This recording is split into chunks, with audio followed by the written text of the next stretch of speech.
Yeah, Yes, I'm Doug, not doing that. I'm not doing that publicly. we are live, by the way. Now we are live.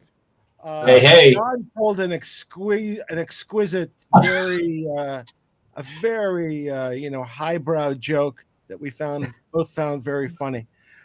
So we're here tonight. Good evening to anybody out there watching. Welcome. Here with John Forster. Thank you for joining us again, John.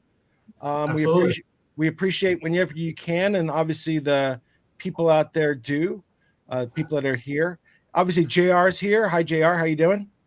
Hey, good. No complaints. Okay. What we're gonna do is we're kind of gonna go over some stuff regarding regarding GTII, maybe JR too. Then we may go about talking about the market, the current market, and take some questions. So I know that was important to John, the question part. So we will do with that. JR is going to be kind of monitoring the comment section for questions. So feel free to have at it. Before we begin, now John told the winning joke, but I will tell the remaining ones. Certainly not as good as John's. I'm confused about that 72-hour deodorant that you can use anywhere. Does that mean you can use it in both Brazil and Argentina? Oh, John, do you see what I have to go through when we do these shows? By the way, there's an alternative to that new 72-hour deodorant. It's called a shower, by the way, just for those out there who weren't aware of that. And, I don't know about your house, but in my house, the cooking, when I was growing up, the cooking was so bad that we prayed after dinner.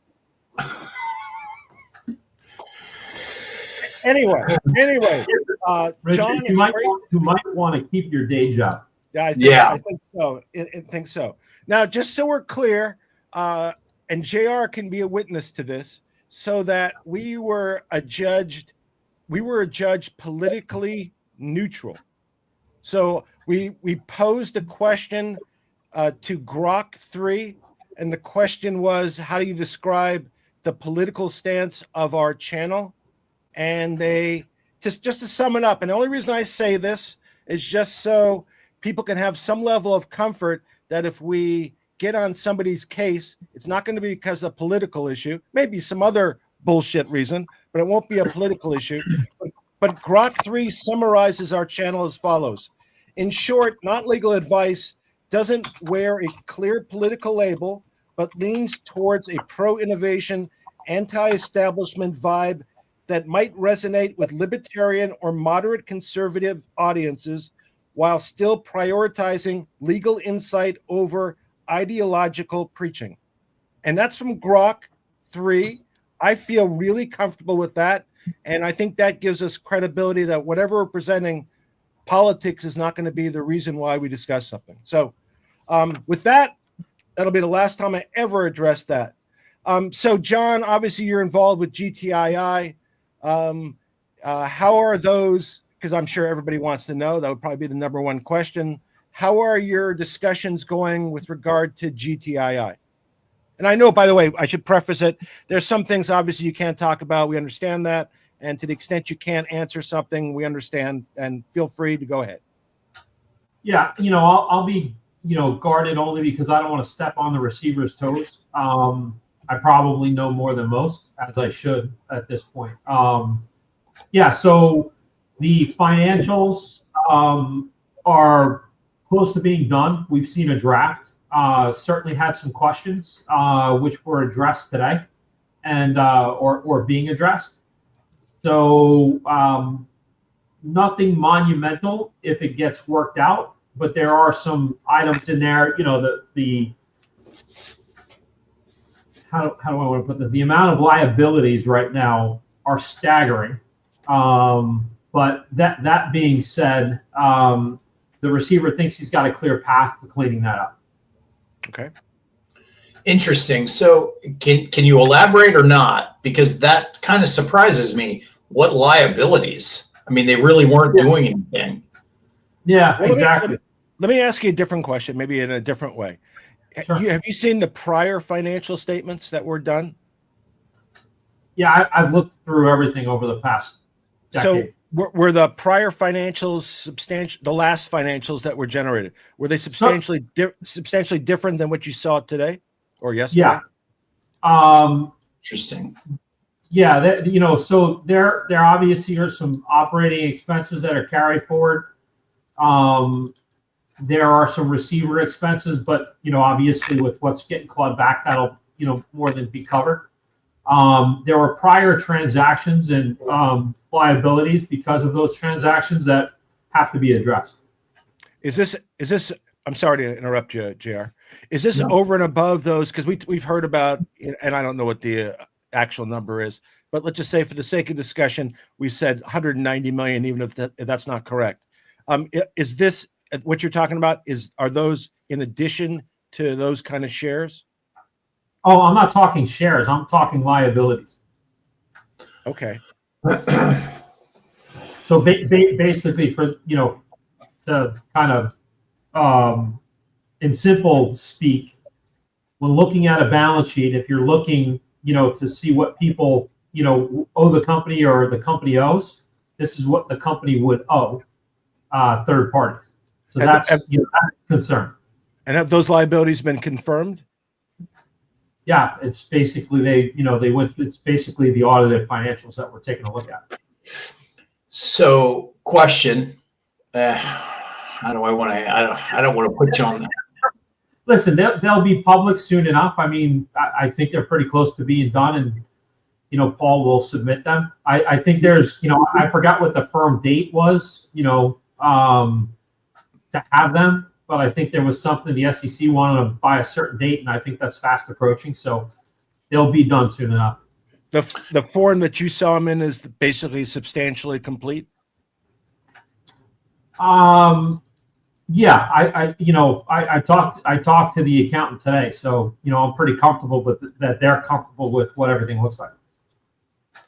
Okay. Do you feel as though they're legitimate liabilities, or is there anything in there you're questioning, or Yeah, you just? So I asked to see the original contracts, so I can discern whether Fair enough. If there's defaults on other parties, they're transactional, right? So, Right. If there are defaults by other parties, then those can be negated. There's a lot of different potential relief from some of these.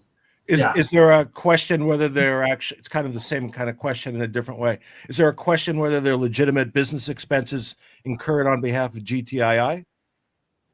I have those questions because I haven't seen the original documents, right? So once I see those, I'll have a better idea. So it's I'm just basically going on secondhand information at this point from the account.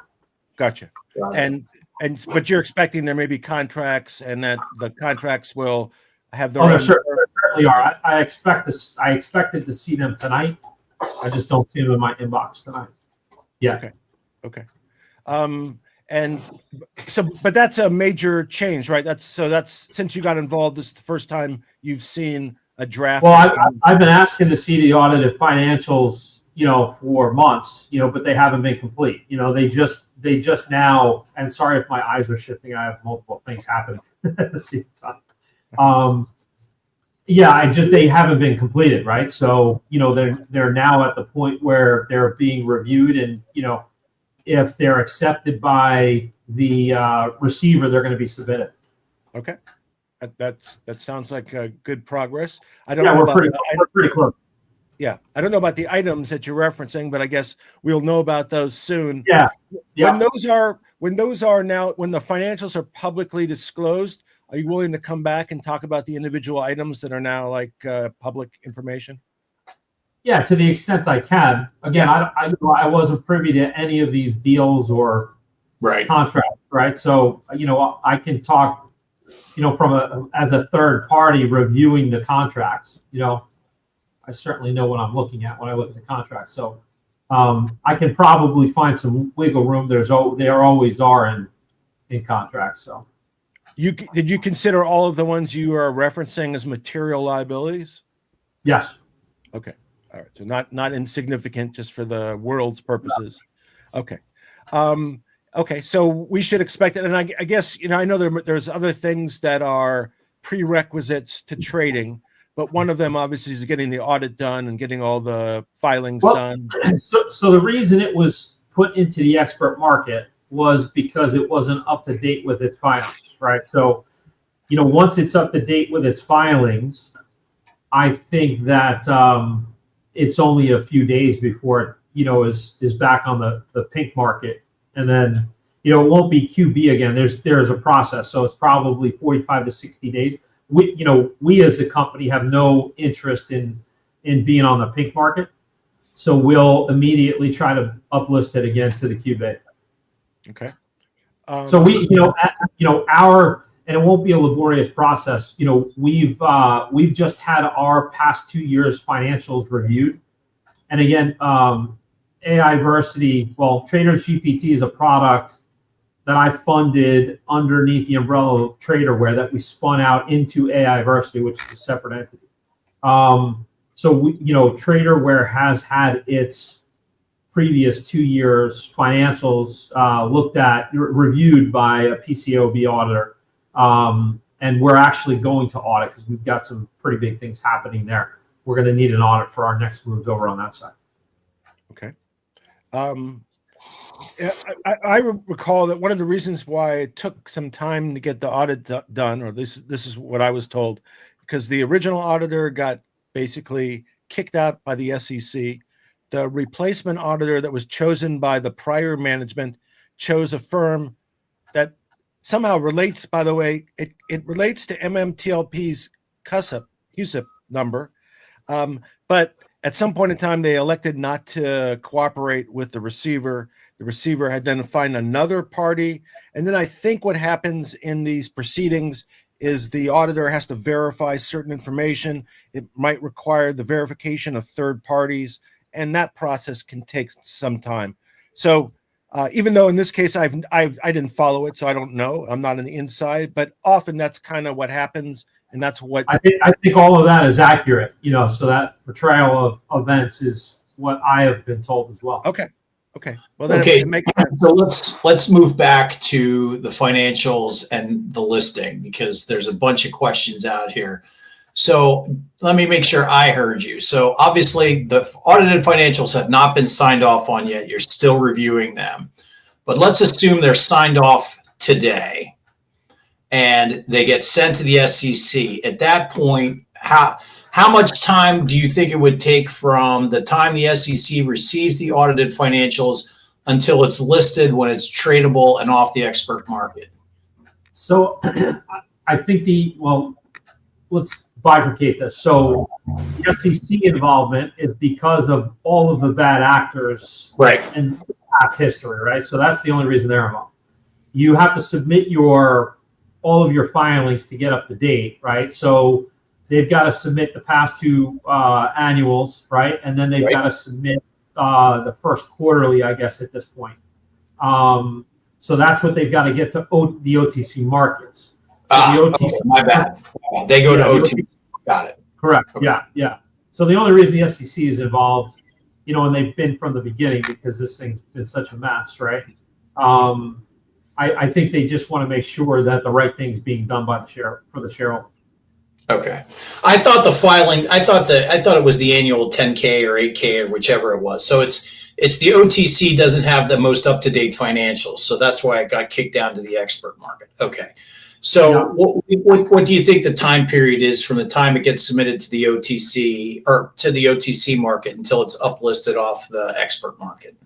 So let me tell you my position. So I don't think that there should be any rush to get the filings submitted, because if all of those shares that are not restricted, and there's a fair amount of shares that are in bad actors' hands, right, that sit in brokerage accounts, right? Once this thing's free trading, and let's say there's a lot of excitement, and we're not going to announce anything. The only thing I'll announce is our product is going to knock people's socks off. So that being said, we have a lot of big news to release. We're not going to say a thing until all of those shares, those ill-gotten shares, are dealt with, because if you don't handle that and this becomes trading, all Right. of those shares will be dumped into the market. This thing will be sub penny, right? So it just doesn't make any sense to get this thing free trading. So there should be no rush. The rush should be to deal with these 185 million shares once they're dealt with, which we're, when I say we, I am an observer, right?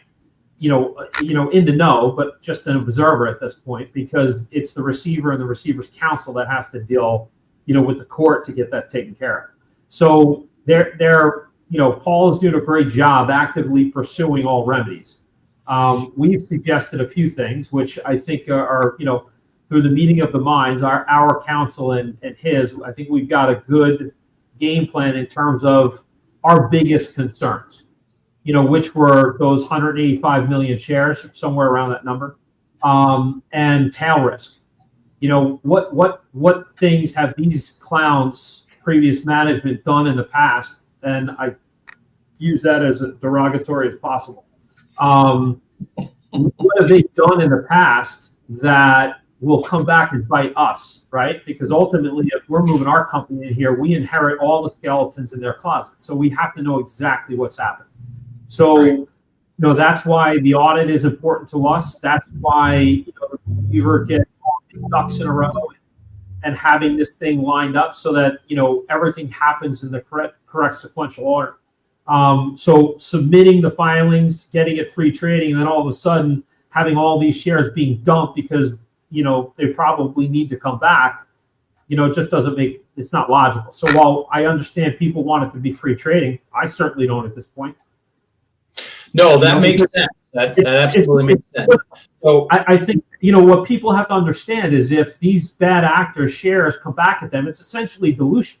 So why would you, if we can get them back, retire all of those shares, right? And it's a process, but we don't have to wait for all of the legal proceedings. We've got a plan to actually freeze these shares. So if they're dealt with where they can't be traded, then that's step one of the process. I take the risk at that point of moving my company in and dealing with what happens after that point. Because I think Paul's done a great job delineating exactly why all of these people shouldn't have these shares. So 2 points I want to stress. So it's better for shareholders that it's not traded until we claw back those shares. Okay. Absolutely.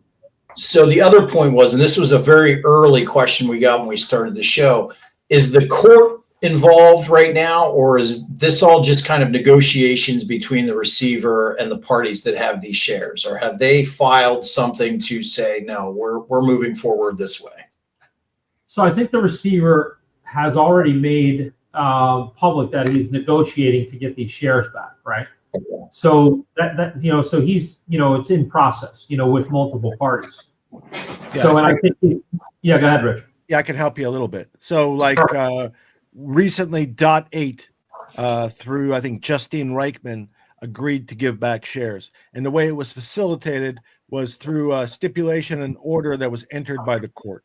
So eventually it is a part of a court order, and that accomplished the return of some millions of shares along with a bunch of cash. Okay. So one question I had was, and I see these stray questions. It's interesting what catches our eye on Twitter or X. It's not all the praise questions, praise people. It's sometimes the one that are not quite as praisey. I watch the trading of GTII, and often it's just like insignificant number of shares, in the either low thousands, but like that, very minuscule compared to whatever the float is. That doesn't seem significant. And I didn't see information about people making money trading it. And I see the price changes, but the way I look at it, this thing doesn't trade. That's not real trading. What's your view? What's your view on that? Well, I think there are some Canadian brokers that have access to expert market, so it's not specific to GTII, but they have access to, they can trade anything in the expert market. So there are probably a handful of people, right? And it could be market makers, it could be broker dealers, it could be retail. You will never know looking at level two. Typically, I don't want to say never. There are some people that trade with size that that's probably a market maker. You have to know how to read level two in the OTC. But from what I see, because I watch this, I think it's just random retail, and very well could be shorts at times because I see paint downs. It could be a retail short, trying to move the stock. But I would say 99 point something percent of people can't trade the stock right now. So while if you have access to trade expert market, and there's not a single broker that I know in the US that allows you to trade expert market, so it's not US based people. It would have to be something in Canada and maybe overseas. I'm not too familiar with how overseas brokers work. Is there any rhyme or reason that Canada could trade it and we can't in the United States? So from what I understand, it's broker to broker. And I think the regulatory framework in Canada is a little bit looser than it is here in the US with shareholder protection. So basically, the reason they do that is they don't think that OTC, the US that is, right? And, you got to love the SEC. They allow all of this other manipulation to happen, but, they want to protect retail by not letting retail trade expert market stocks. And a lot of it is, it's SEC directive to the broker dealer saying, hey, listen, buyer beware, and remember, we used to be able to trade expert market stocks. But the caveat emptor, they basically put a lot of oversight on the broker dealers where they don't make enough money to take the risk. So most of them have shut that down. So a few years ago you were able to do it, but I think every US broker now does not allow you to do it. Yeah, that was my question. I mean, the next question I was going to say is, with the new administration, you think it's possible there will be a change in policy that will permit retail to trade the expert markets? No, Oh. I don't think. I don't think they'll look at that at all. Okay. That's that's not really so basically you're asking a governmental entity to force a private entity, which is the OTC markets, right? It's a private concern, to change their rule set. I just don't see that they would do that. Okay. Do you have any questions on that, Chair? No, I'm watching the questions or the comments. So okay. I know that we've spoken before about shorts, and you're an advocate against manipulative practices. Now, with the new administration, what are your thoughts on where that movement is going? What do you expect to happen? So I told you previously, I'm just going to be careful with what I say, just because I sit on the outside of an ecosystem that I could hear things that I shouldn't be able to hear. I do think there is an appetite to, protect retail traders, truly protect retail traders. And there's an appetite for these SROs to get their shit together. So I do think that something's going to happen, and it's going to be substantial. Do you think they want to, and this is outside of the courts, but do you think they want to, FINRA, let's focus on FINRA because that's the one that affects us the most. Do you think they want to just restrict FINRA's powers or eliminate FINRA? So I've heard, rumors, just on social media that, FINRA could fold into the SEC. I think that would probably be the smartest thing to do. I think, personally, I think FINRA is as corrupt as you can get. You literally have the foxes guarding the hen house. Absolutely. I posted a few weeks ago the entire board of FINRA, and it was laughable. Yeah. Every single one of them has a conflict of interest. Every single one. Yeah. So FINRA needs to go away. Yeah. Some people believe, and I can't say who, but some people believe also that FINRA banks their deferred comp offshore. I wouldn't doubt it. Yeah. So it's interesting in markets that probably there'd be people in those markets that really didn't comply with the SEC and FINRA rules, if you know what I'm saying. Yeah, it's just, listen, these markets, all of these micro cap companies, and who right now is protecting the companies? There's a massive issue in the capital markets where really good companies, right, or really good ideas can't access capital formation in the public markets to take their ideas to market to see if there's a fit, right? You can't raise money. And, the private markets, the venture capital markets are laughable, right? So, we bootstrap what we did. I took the biggest risk of my life, and I love to take risks, to get these two companies to where they are today. And it was a calculated risk. I bet on my partners, and to a person, phenomenal people, and even they're great business people, but even better people. So it was an easy bet, but people shouldn't have to risk everything to take an idea to market. So there's an inherent flaw in how you get to capital creation in terms of raising capital, if that's what it takes, because most people can't take that risk, right? So how many great ideas never come to market, and then once you get to market, and the biotech sector is famous for this. There's so much manipulation. It started probably 20 plus years ago, and Toys R Us is a perfect example. Bain Capital took Toys R Us apart, literally ripped it limb from limb to put it out of business, right? Because they made way more money destroying the company than they could, operating the company. And that happens today, every day, in every market. And it's specifically in, these micro cap companies. You've got, these big hedge funds. Naked shorting's a perfect example. I hear all the time, and listen, where I live in and around a lot of these people that are on the other side of this, and I butt heads with them all the time. I am retail first, and they certainly think we're dumb money, right? So it just, unfortunately, we're not dumb money. We're trying to play inside a system that is rigged against us.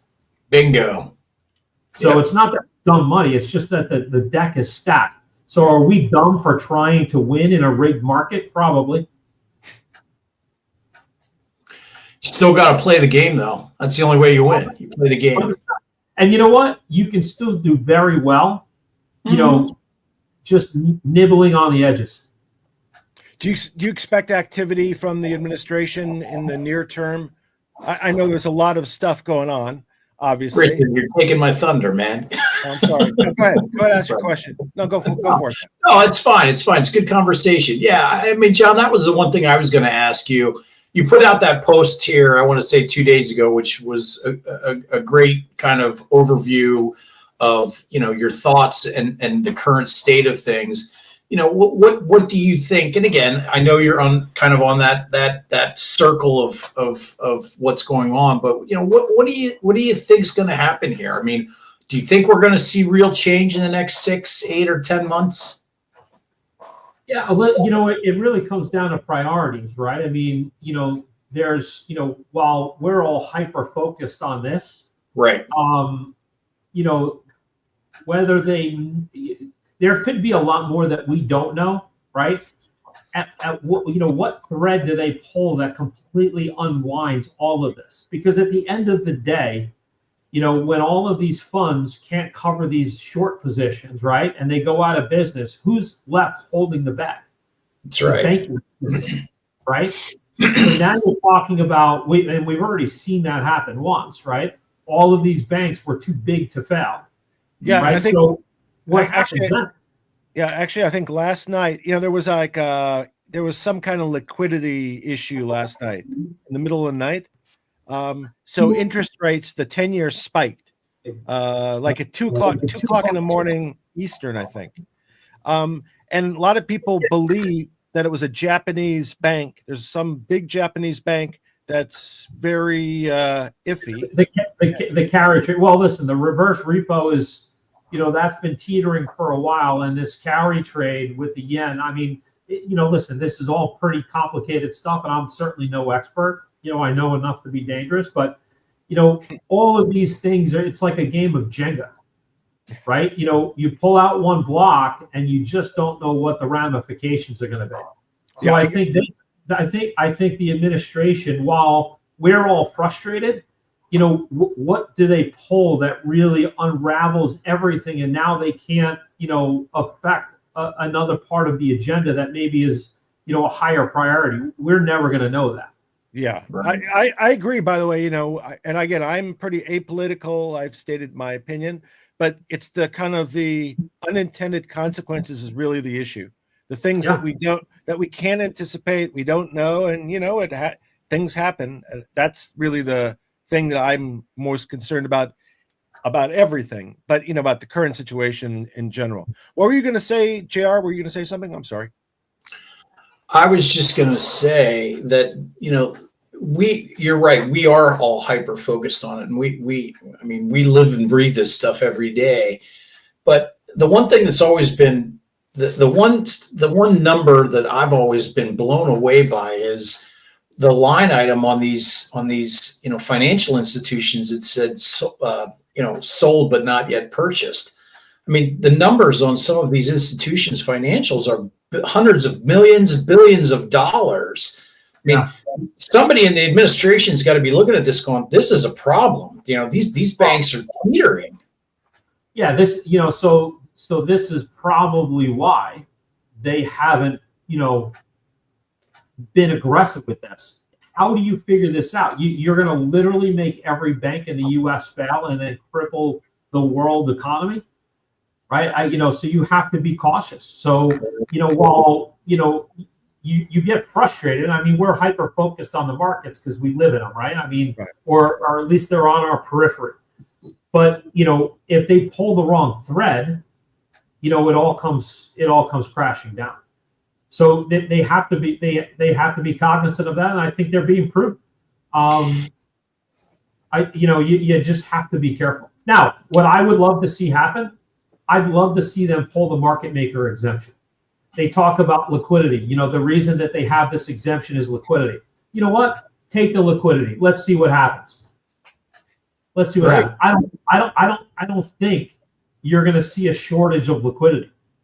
Well, liquidity is a fancy way of saying it's no longer based on supply and demand. That's all I've ever thought about when it comes to that. It's all bullshit. Well, the market maker exemption, right, is faux supply and demand, right? So, listen, if you don't have a good company and people don't choose to invest in you because you've proven that you're ineffective at what you do, then you know what? You don't deserve liquidity in your company. Your publicly traded company. That's the deterrent, right? Maybe there's a warning. Hey, listen, for novice traders, there's not much liquidity in this. So when you go to buy it in your brokerage, right, it would be a simple thing to do. Hey, caution, there's not a lot of liquidity in this stock. A purchase today might not be able to be sold tomorrow, or if it is, could be substantially less because there's not a buyer on the other side of the trade. Who knows? Right. But there's a lot of different ways to warn retail if that's their concern. And I think that's what the market makers say. Hey, listen, if we're not providing liquidity, then these things won't trade. Have you been hearing more orchestrated call for removal of the market maker? Or is that just your call for? Listen, I mean, I think I've been seeing it for 10 years. Listen, the market maker exemption is the Madoff exemption. No, it is. I know. Yeah. I've compared it to it's like Jeffrey Dahmer opening a restaurant and naming it after himself. I mean, it's mind-boggling in this country that we name a statute or regulatory provision after a criminal. It's actually Jeffrey Dahmer opening a vegetarian restaurant. Listen, I think there's a lot of good people at the SEC that want to see a lot of these things fixed, right? I also think there's probably people all over the place that like things the way they are because they work to their advantage, right? There has to be a remedy where retail doesn't get hurt. Yeah. You see Right. that Alpine, you're familiar with Alpine, obviously. Yeah, I have to ask the question. You see that Alpine's before the U.S. Supreme Court seeking relief, and they've been lucky enough to get an expedited expulsion and a regular expulsion. That takes a lot of talent. So, but be interesting to see if they still are successful in limiting the powers of FINRA, which is the ultimate issue. Listen, with what lawyers cost us, it doesn't make any sense to me that they're fighting a $2.5 million back testing charge when they probably spent $5 million in attorney's fees already. Yeah, we've been talking about it for weeks. Somebody's funding their legal fees. There's no two ways about it. Yeah, they don't have enough income to pay for the legal, like for Supreme Court stuff. This is not like we're talking about, a legal clinic and, you're paying $15 an hour. It's a lot of money. And it doesn't equate to the business. Yeah. Well, listen, I mean, Alpine does a lot of the clearing for OTC stocks. If it goes away, there's definitely a hole to be filled, but they need to go away. They're bad actors. Yeah. So there has to be a remedy. I keep saying that the dividend question. I don't know much about that dividend, but from what I understand, just with traditional brokerages, if you're issued a dividend from the company, often those brokerages will not clear those dividends. So you might have a dividend in your brokerage account that you'll never get cleared because it's an OTC stock. So that has nothing to do with GTII. It has nothing to do with us, certainly, because we're not involved in that part of the operation yet. But you have to talk to your broker and find out from your broker why it's being held. And I guess that would be your remedy, and then you could go waste your time. Listen, I don't know of a retail broker that clears OTC stocks. Like if you got issued, let's just say you had convertible debt with an OTC company. So you lent GTII $50,000, right? It matured. So it's basically, if it was pink, it's got to sit there a year under Rule 144. It matured, you earned interest, you want to convert it at whatever your conversion price is, if it's a discount to market or a fixed price, you go to convert it, the transfer agent converts it, right? You get those shares, the transfer agent has those shares, you want to have those DRS to your broker. There's not a single broker that I know of in the US that will accept those shares from an OTC company. So I don't know that those dividends will ever trade if this stays OTC. Yeah, I know there was a certification letter prepared by an attorney, and he certified it wasn't a shell. It doesn't. From my experience, it doesn't matter. Yeah. No, I'm saying that didn't make a difference. It certified it, but for no change in status really. Yeah. So the company can issue a dividend, right? But whether or not you're going to be able to get that converted into shares is a question that everyone needs to ask their specific broker, whether it be Fidelity, E-Trade, Robinhood, Schwab, TA, whatever broker. You need to have that conversation with your broker. It has nothing to do with the company. Did you see? Do you have any questions before I ask this question, JR? No, go ahead. Go ahead, Richard. Did you see that Mullen Automotive? I presume you're familiar with that company. It's doing 100-to-1 reverse, and that being the case, which is effective, I think, April 11th. What do you racked when you hear that? Is that question to me? Yeah. Well, listen, there's I'll give you an example. Reverse splits don't help retail. right? I mean, ultimately, when you reverse it, the shorts jump in, people panic, it's just not a good thing. With GTII, if Paul can't get these shares back, right, this has to be reversed to get those shares away from the bad actors, right? But you hurt retail at the same time. So we don't want to be part of that. We actually worked, and Richard, we talked offline. We have a very novel idea on how to potentially make retail whole if we had to do that, but it has to be approved by the SEC, and that's a process. Yeah. And I've kept my mouth closed like a good guy. Yeah. So it's interesting how that works. And understandably, you've been clear that, you don't want partners, you don't want the bad actors to have control. And why would us as shareholders want those guys here? Made perfect sense. There's no reason to actively trade it until we don't have the risk of all that nonsense, because de-risking it is for our benefit. I was, thinking also about the reverse. And I think this is correct, that as you increase the price, you de-risk the shorts risk. Yeah, because they're able to short at a much higher price, much easier. Yeah, because at 4 cents, it's not a lot of upside. Where's the upside? But if you do 100 to 1 reverse, and now you're at $4, listen, it's Yeah.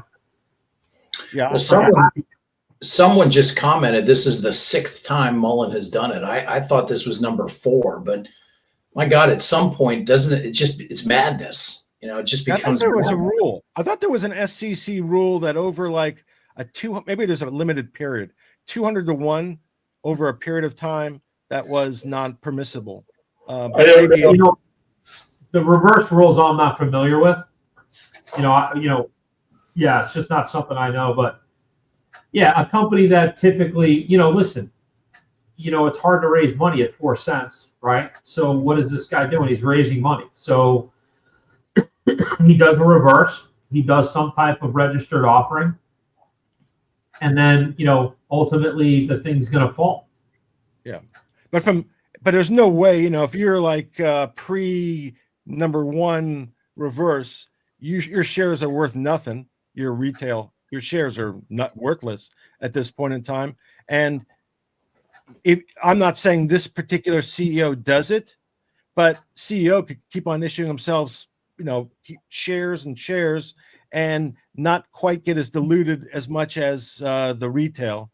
That's an interesting company because it had an interesting idea, in the electric vehicle area, but it never, or at least to this point in time, hasn't performed up to speed. Maybe I probably could say that about all electric vehicle companies, probably, pretty much. The only ones that succeed are the ones that are government subsidized. So, yeah, I think they all are, because even like Tesla gets credits, and they also get a credit for last quarter. They got a credit for their Bitcoin, the increase in value. But anyway, it's all pretty interesting. Do you want to tell us a little bit about your businesses? You talked about them before. Anything you want to tell us about your ongoing businesses? Yeah, so Traderware is our original development company. We created a product called Traderverse, which is a social network for trading and investing, which is going to change the space. So I would say we are a direct competitor to all big socials because we're a niche social network very specifically for trading and investing.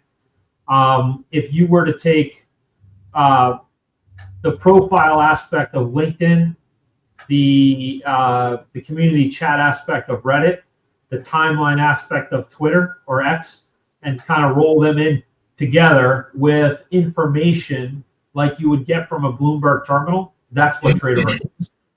Traders GPT, and that's owned by Traderverse. Traders GPT is now owned by Aiversity. What Traders GPT is an advanced retrieval system for right now it's equities, but we'll have equities, crypto, rarities, basically anything. Anything that you can trade or sell, you'll be able to have conversations with this tool unlike any other large language model out there. So when I say we're an advanced retrieval system, we're not a large language model. What we are is a bolt-on to a large language model. So you can pick your model, whether you want to use OpenAI, Claude, any of the big models out there. You can choose that model and use our framework on top of that model. It's very innovative. And there's quite a few companies out there doing things like this, not specifically for the financial market. We have a massive deal with NASDAQ in terms of data. So our information is, up to the millisecond accurate. So it's very innovative. There's nobody else doing what we're doing right now. So that's Traders GPT. It's a phenomenal tool. And I think the shareholders, if we can get this deal done, the shareholders of GTII are really going to benefit. Great. Thank you for updating us. JR, do you see any other questions? Yeah. So Paul Atkins just got confirmed as the new SEC chair. And then someone asked, John, what are your thoughts on Paul? Paul Atkins or Paul Strickland? Atkins. Okay. Yeah, listen, from what I hear just publicly, he could be a good fit here, right? I mean, I don't know that you're going to get anybody in that position that, couldn't be argued that there's a perceived conflict, but I think he's going to go about it the right way. Great. Any other questions, JR? Sway is asking about the Saudi Arabia angle, and I believe you had talked about that kind of weeks ago with uplisting over there. Or, what are your thoughts still on that?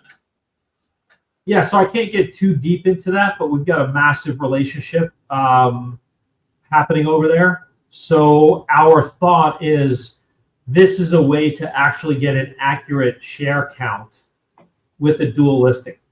So the mechanics of how this works is, there has to be a call-in of all of these shares to get an accurate count by these brokers for this dual listing, and that could be a massive exposure issue for these naked shorts. Gotcha. And we're very comfortable that we'll have a sponsor over there, and we definitely are comfortable that we're going to meet the revenue thresholds to be able to list over there. Can I ask you a question? Did you see that there's the exchange that opened in Texas, the NYSE Texas, I think is the exchange, and yep. DJT, I think, was the first security that was listed. What do you know about that exchange? So it seems to me that, I'm just going to give you my opinion. It seems to me that that's a direct shot across the bow of the Citadel BlackRock exchange they're trying to get open in Texas. Gotcha. So I think it's the NYSE playing prevent defense. Gotcha. By going on offense. So you would say that Ken Griffin and the current administration are not seeing eye to eye? Well, let's see. Ken Griffin called Devin, a buffoon, or insulted him publicly. So I'm going to get, and Devin is, he's highly regarded. He runs Trump Media and Technology Group. So I'm going to say that there probably is bad blood, but that's just my opinion. Just a little. Any other questions, JR?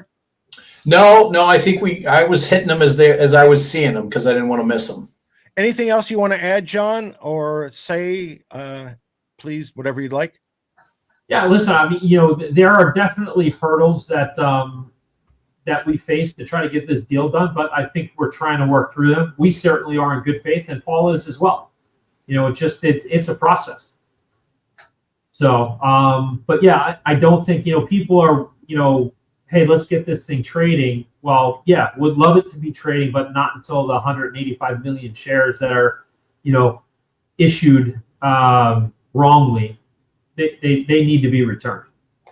Right. And we've seen, like in the .8, that obviously there's progress being made, and I expect there to be a lot. I mean, my feeling is there'll be a lot more progress made in that area.